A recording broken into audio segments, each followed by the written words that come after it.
It is July 10th, 2026, and by almost every traditional measure, the American economy is roaring. The S&P 500 just surged past 7,500 points. Investors are pouring staggering amounts of capital into AI hardware. South Korean chipmaker SK Hynix just debuted on Wall Street, raising over $26 billion and instantly jumping 13.5%. Traditional industry is seeing similar wins. Delta Airlines is crushing earnings expectations on the back of a massive surge in corporate travel. Inside Walmart, the reality shifts. The nation's largest retailer is abruptly slashing prices on thousands of basic household staples, from ground beef to multi-packs of Coca-Cola. They are dropping prices because their customers are tapped out. The personal savings rate across the country has plummeted to a 4-year low of exactly 3%. With savings accounts effectively empty, the University of Michigan's Consumer Sentiment Index has plunged deep into pessimistic territory. People are financially exhausted. A record-breaking trillion-dollar stock market is running alongside the lowest personal savings rate in years, leaving the average household budget to absorb the fallout. To understand why the tech euphoria doesn't reach Main Street, we have to look at the fragility of the global supply chain. A recently broken ceasefire between the US and Iran has sparked regional instability, creating deep anxiety over global shipping routes and keeping crude oil prices elevated at $76 a barrel. This chart shows the 10-year Treasury yield. High energy costs threaten sticky inflation, pushing borrowing costs past 4.56%.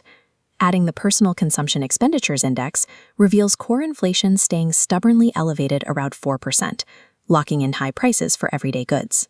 Massive corporations have the margins to absorb these supply shocks and pass the costs down, but the average consumer at the bottom of the chain has nowhere to offset compounding inflation.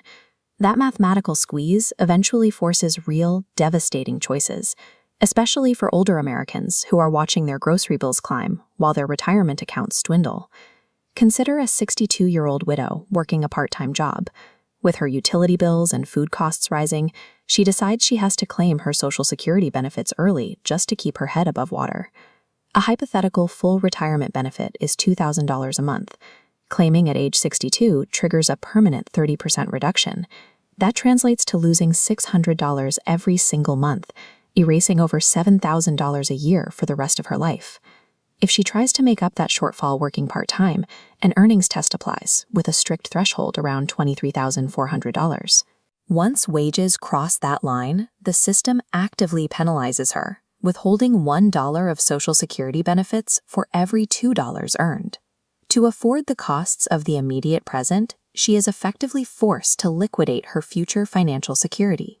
A minor price cut on a pack of Coca-Cola at Walmart offers a tiny bit of breathing room, but it does not fix a permanent multi-thousand-dollar hole in a retirement plan. The tens of billions of dollars generated by AI microchips and corporate travel are largely staying concentrated at the very top rungs of the economic ladder.